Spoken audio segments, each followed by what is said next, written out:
자, 김용 전 부원장 어제 이제 재판에서 8억 4,700 이러한 돈은 이재명 대표의 대선 경선 자금으로 남욱으로부터 받은 것 아니냐 이런 혐의를 받고 있는데 김용 전 부원장 어제 구치소 밖을 나오면서요. 기자들 앞에서 이런 대선 경선 자금 관련해서 이렇게 목소리를 높였습니다. 잠깐 들어보시죠.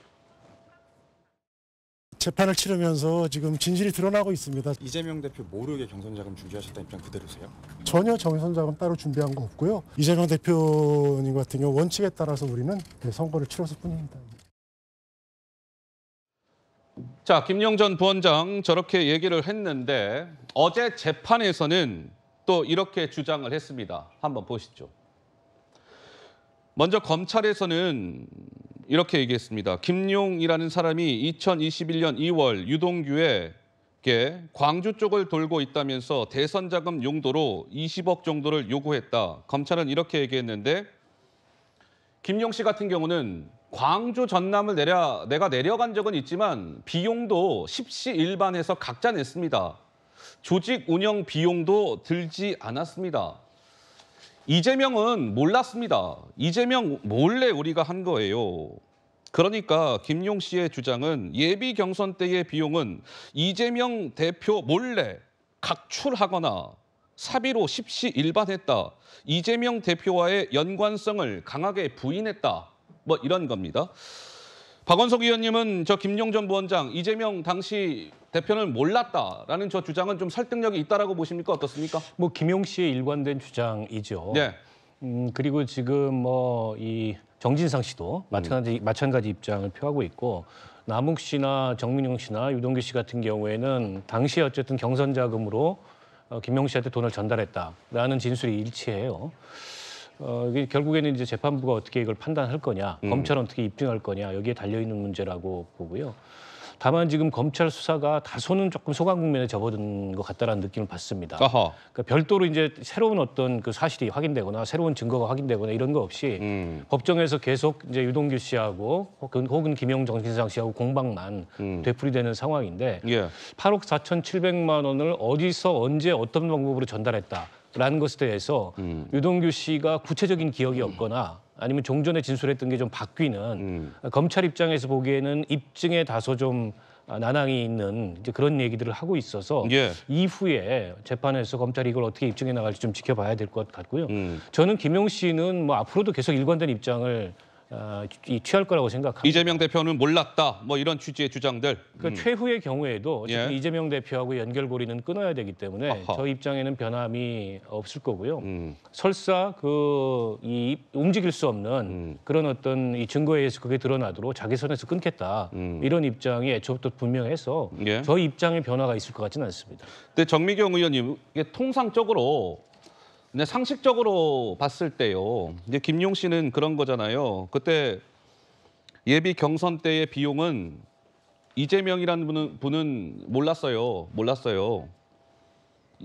이재명이라는 분 몰래 우리가 각출했고 사비로 십시일반했지 이재명 대표는 그 당시에 그런 거 몰랐습니다라는 취지의 주장이에요. 김용 씨는.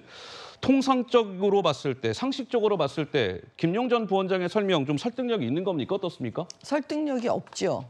근데 이제 그 꼬리 자르기라는 게 바로 여기에 이제 해당되는데 꼬리 자르기? 자기 선에서 끝내버리는 거죠. 그러니까 이재명 대표까지 올라가지 않고 자기 선에서 그 사람 몰랐다. 그러면서 이제 계속 그런 식으로 부인하면서 나가는 거거든요. 예. 근데 뭐 이 작전을 쓸 거라는 거는 다 예측이 되어 있는 상태죠. 김용하고 정진상이 지금 이재명 대표한테 이게 다 보고됐고 돈을 썼고 이렇게 지금 얘기하지 않을 거라는 건 우리가 다 예측하고 있는 상황이잖아요. 예. 앞으로도 그럴 것 같고요. 앞으로도 그럴 것이고. 그러니까 검찰이 이 부분에 대해서 얼마나 입증을 잘하느냐의 문제인데 아까 예를 들면 그 이제 증거 인멸 부분에 대해서 자기는 뭐 그렇게 얘기한 거 없고 뭐 도망도 방법이겠네 이렇게 얘기했다. 위로 차원의 사실이다. 쓰레기 먹으라고 한 적 없다 뭐 이렇게 얘기하고 있잖아요. 네. 근데 사실은 그 검찰 조서를 보면 아니 제가 구체적으로 다 보지 않았지만 언론 보도에 나온 거 보면 유동규 씨가 아주 구체적으로 얘기를 해요. 뭐 삼각김밥 먹고 유통기한 지난 요구르트 먹었는데 또 이게 배탈이 안 나니까 그 김용 씨가 그걸 갖다 쓰레기 먹으라 그래서 자기가 쓰레기 먹고 병원에 갔는데 그때 입원했다. 예. 네, 김용 씨가 뭐라고 얘기하냐면 열흘만 버티라고 했다는 거예요. 10일 열흘. 네, 그 열흘이 왜 그러냐면 열흘만 되면 이재명이 대통령 되니까. 아. 그때만 버텨라. 이런 구체적인 얘기가 아마 그 조서에 다 나와 있고 판사들이 그 내용을 다 보고 있을 거예요. 그러니까 김용 씨가 이런 식으로 그냥 부인하고 있구나. 그러니까 김용의 말을 다 믿지는 않아요. 판사도. 그래서 이제 그런 부분을 다 참작해서 어떻게 할 건지. 그다음에 돈을 주고 받는 것도 지금 유동규 진술만 있는 건 아니거든요. 예. 남욱 변호사, 여기도 변호사잖아요. 그러니까 남욱 씨 진술도 다 이제 총체적으로 판단을 할 거기 때문에 과연 검찰이 얼만큼 더 구체적으로 이걸 입증해 놓았느냐. 예, 그거는 기록을 보면 알 것 같습니다. 근데 검찰이 결국 이제 검찰의 몫이에요. 그죠? 네. 정진상, 김용은 이재명이라는 분과 철저하게 이게 지금 차단을 시키고 있기 때문에 결국 검찰이 해야 될 것은 검찰이 또 수사에 지금 집중하고 있는 것은 이재명 대표와의 이 연결고리일 네. 텐데 검찰이 무언가 좀 가지고 있을까요? 앞으로 그런 연결고리들을 검찰이 좀 밝혀낼 수 있을 거라고 보십니까? 정미경 최고께서는 또 검사까지 하셨으니까 어떻습니까? 제가 볼 때는 좀 어려워 보이는 게 어려워요? 예, 어허. 김용과 정진상이 그냥 그거 내가 했다, 내가. 그러니까 내가 최악의 경우에 네. 그냥 나만 처벌받으면 되지. 이재명하고는 관계가 없습니다. 이렇게 해버리면 사실 검찰이 지금 언론 보도에 나온 것만 보고 제가 네. 판단을 할 때 그러면 그 좀 힘들지 않겠나. 어허. 라는 생각이 듭니다. 그렇군요. 예. 검찰 수사 과정을 지켜봐야 될 것 같고 어제 이제 재판에서는 또 이런 얘기도 나왔습니다. 한번 보시죠. 지난 3월 김용 전 부원장 재판에서 유동규, 뭐 정민용, 남욱 이런 분들이 이렇게 주장을 했습니다. 유동규, 정민용, 남욱 저 세 사람의 얘기는 같은 얘기예요. 그러니까 2021년 4월에 유동규 씨 사무실 있잖아요. 유원 홀딩스 사무실. 거기에서 김용 씨한테 1억을 줬고 김용 씨가 1억을 쇼핑백에 담아가지고 가지고 갔다. 뭐 이렇게 주장을 한 겁니다. 근데 김용 씨는 어제 재판에서 저렇게 왼쪽에 뭐 남욱 등이 말한 대로 내가 뭐를 들고 나갔다는 것은 절대 사실이 아니다. 김재섭 위원님, 유동규, 정민용, 남욱 저 사람들은 쇼핑백 들고 거기에 1억 담아가지고 김용 씨가 받아갔다는 건데 김용 씨는 절대 사실이 아니다. 예.